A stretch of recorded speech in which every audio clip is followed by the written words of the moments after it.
Ahoj všichni, vítám vás u dalšího videa. Dneska se společně podíváme na tu bundu jeho společnosti Carinthia a jmenuje se Special Forces, což už tak nějak prozrazuje ten účel, pro který byla vytvořena.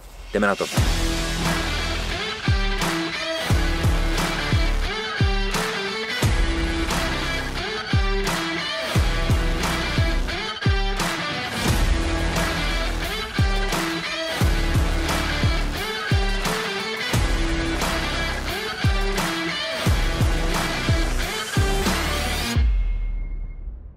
Konkrétně se jedná o softchelovou bundu, jak už se z toho popisku mohli tak nějak vytušit, a ten název Special Forces samozřejmě znamená, že byla vytvořena především pro speciální jednotky. Byla vytvářená tak, že si ty uniformované jednotky přišly a řekli, hele, tohle by se nám líbilo takhle, dostali nějakou verzi, hele, tohle uděláme takhle, a zkrátka vznikla z toho ta bunda podobně jako jiný bundy, například od Tilaku a od podobných značek, což si myslím, že je super, jelikož tady máme potom spoustu prvků umístěných přesně tak, jak je potřeba, takže za mě paráda. Je to softchelová bunda, takže máme tady vlastně nějakou základní odolnost vůči dešti. Určitě to není nic, co byste si vzali do nějakého opravdu silného liáku. Je to o tom, že si to vezmete do sichravého počasí, do nějakých základních dešťů, když to tak řeknu obecně. Není to o tom, že víte, že bude opravdu 12 mm srážek a vyjdete ven a vezmete si to a super a paráda.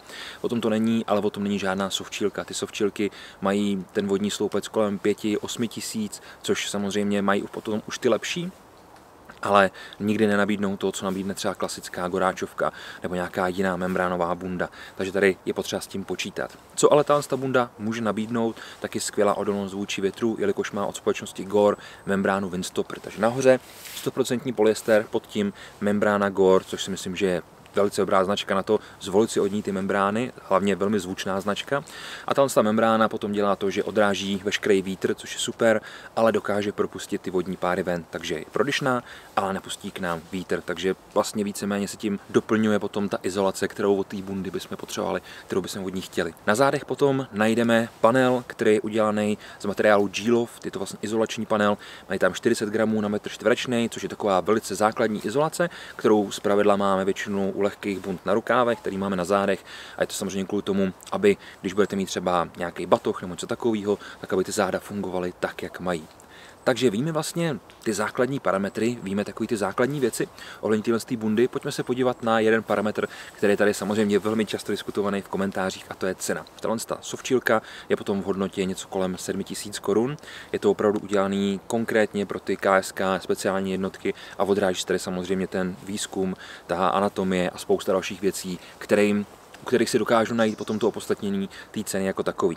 Pojďme se podívat na to, co nám vlastně může nabídnout, jelikož jsme si tady řekli nějakou cenu, která pro spoustu lidí může být děsivá, ale pojďme se podívat na to, co vlastně za tu cenu dostaneme. Za prvý, co bych tady chtěl zmínit, je anatomie. Anatomie tyhle softchilky je někde úplně jinde než anatomie ostatních bund. Například, co nosím já, víte, že mám gunfighterku od Helikonu, nedá se to srovnávat. Tady ta anatomie je udělaná úplně jinak, je tady použitá kloubová konstrukce a opravdu tam, kam jdete vy, tak tam jde ta softchilka a necítíte absolutně žádný odpor. Šatáhnu ruce dopředu, jak je vidět, vůbec mi to nestahuje ty rukávy, když s ním budu jakkoliv fungovat, nikde se mi nic nevytahuje, nikde na mě nic nepracuje, opravdu to všechno sedí tak, jak má, což si myslím, že je obrovská výhoda a je to to, co potřebujeme, protože limitovat svobodu pohybu speciálním jednotkám nebo uniformovaným jednotkám jako takovým by byla velká škoda, a tady samozřejmě se na to zaměřili, takže nějaký 3D mapování těla a podle toho potom vytvořili tu softchilku jako takovou. Zádová část je potom trošku prodloužená, ten předek je udělaný zhruba tak nějak standardně vysoko, zadek je potom prodloužený dolů, aby nám to krylo záda při nějakým ohnutí, při nějaký práci, při nějakém kleknutí a tak dále, což si myslím, že je zase palec nahoru, ale to tady mají pochopitelně skoro všechny bundy, takže to není potřeba úplně vyzdvihovat jako tu základní vlastnost, k těm se za chvíličku dostaneme. Pojďme se tedy podívat, co nabídne. Natáhnu ruku před sebe. Uvnitř mám potom takový dvojitý rukáv, který mi krásně obepne tu ruku, což si myslím, že je super. Pak tady mám první ten kloubový záběr. Jak je vidět, když budu takhle dělat, nikde se mi to nestahuje nahoře, funguje to vlastně jenom v této části. Zároveň to je samozřejmě vystužený na těch loktech, aby když se někde ohnu, někde se něčeho dotknu, tak aby to zkrátka vydrželo mnohem víc, což je super.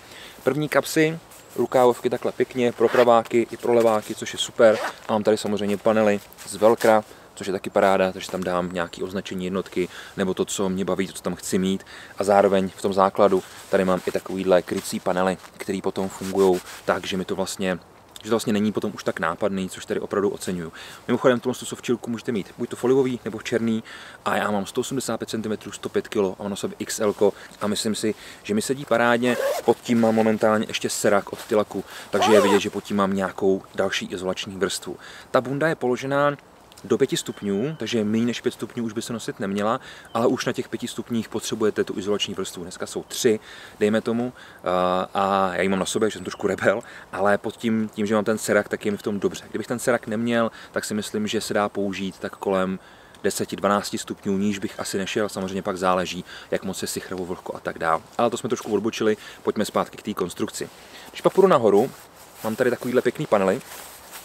Ty panely tam jsou z jednoho rozumného důvodu. Za prvý jsou vyrobený na bázi aramidových vláken, takže opravdu ta odolnost je tam vysoká. Za druhý, k čemu jsou, když mám nějaký batoh, tak nechci, aby se mi to tady nahoře drápalo. Zároveň, když začne pršet a budu mít batoh, tak samozřejmě ten batoh tou svojí hmotností zvyšuje ten vodní sloupec, který na to působí.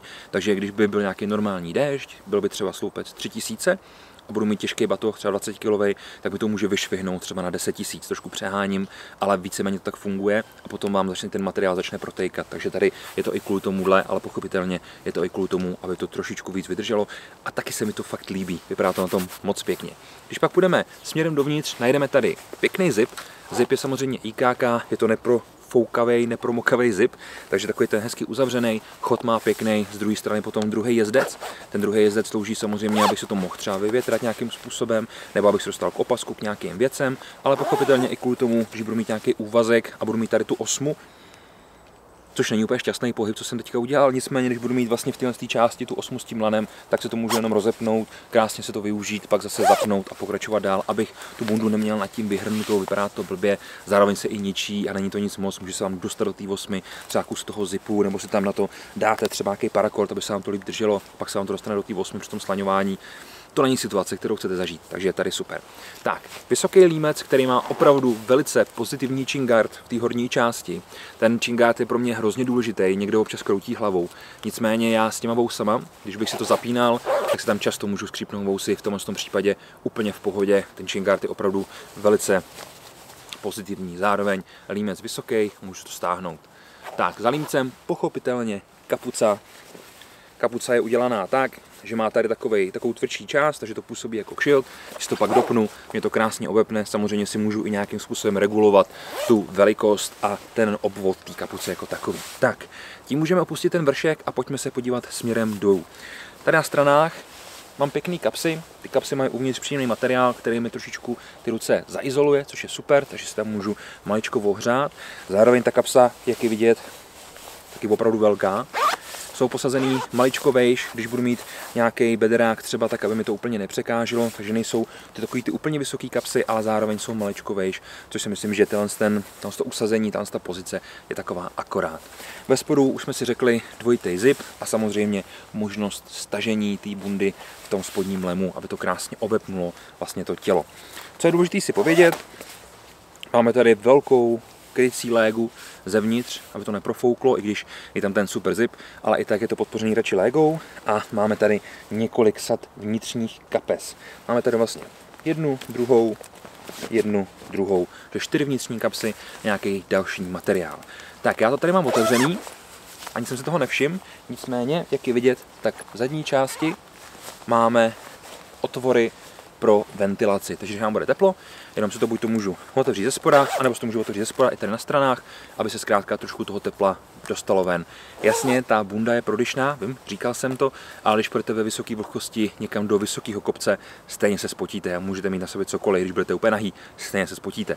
Takže je potřeba tady ty ventilační otvory mít. Myslím si, že to usazení tady v této části je lepší než tady v podpaží. Samozřejmě pak, když budete mít, kdybyste si na to chtěli dát třeba nosič plátů, na což není úplně ta bunda určená, tak si je zabijete a nemůžete je použít. Nicméně, jak říkám, není bunda určená na to, aby na tom byl nosič plátů, takže tady to usazení takhle na bocích je za mě úplně super, jelikož to dokážu otevřít tou samou rukou, takhle v tomhle případě se tě šahá špatně nahoru, takže to vlastně musím otvírat tou druhou. Takže tady za mě hezky vymyšlený, pěkně usazený.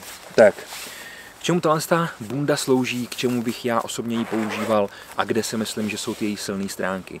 Určitě konstrukce, ta anatomie, jak jsem říkal, je naprosto parádně zvládnutá, to je opravdu to, co chcete. Když to vezmete na sebe, tak hned cítíte, že vlastně tam, kam jdete vy, tak jde ta bunda a v ničem vás nelimituje, což je super. Samozřejmě hodnotím tady velmi kladně všechny prvky, které tady jsou udělané. Ten build quality vlastně je zkrátka ještě někde jinde, než u těch značek, který například nabídne Helicon, což pochopitelně chápeme, jelikož ta bunda je dvakrát dražší než třeba ta Gunfighterka, takže opravdu je to tady udělané ještě maličko líp. Takže nějaký použití, lehký outdoor určitě, standardní nošení 100%, střelnice určitě, proč ne, a nějaký další aktivity, co vás napadnou, jasně, myslím si, že ta bunda je toho schopná zvládnout opravdu hodně a myslím si, že vás nebude limitovat skoro v ničem, troufnu si říct, co v ní budete chtít dělat. Tak, přátelé, děkuji moc za pozornost, to byla bunda od společnosti Carentia, jmenuje se Special Forces, je to softshieldka a viděli jste to na kanálu Top Army Shopu. Takže já vám děkuji za vaši pozornost a někdy příště u dalšího videa. Ahoj.